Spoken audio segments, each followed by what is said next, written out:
sel volta Zn dan Cu. Saat seng dicelupkan ke dalam larutan CuSO4, akan terjadi transfer elektron dari Zn ke Cu, sehingga dihasilkan endapan Cu yang mengendap di dasar gelas kimia. Reaksi ini berlangsung spontan di mana Zn mengalami oksidasi larut menjadi ion Zn2+, dan Cu2+ akan mengendap menjadi endapan Cu.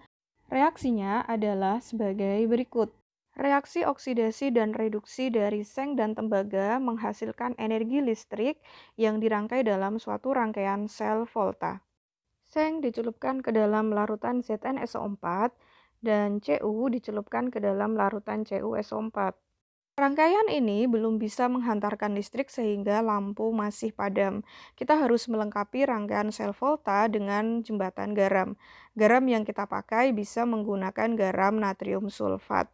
Jembatan garam ini berfungsi untuk menetralkan kelebihan muatan sehingga lampu dapat menyala. Dan apabila kita mengganti lampu dengan voltmeter, voltmeter akan menunjukkan angka 1,1 volt. Dalam rangkaian ini, seng bertindak sebagai elektroda negatif dengan mengalami reaksi oksidasi, yaitu Zn solid akan menjadi Zn2+ yang larut dalam larutan dengan melepaskan 2 elektron.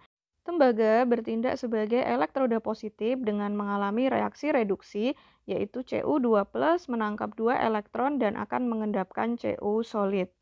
Seng mengalami reaksi oksidasi dengan melepas 2 elektron sehingga disebut dengan anoda.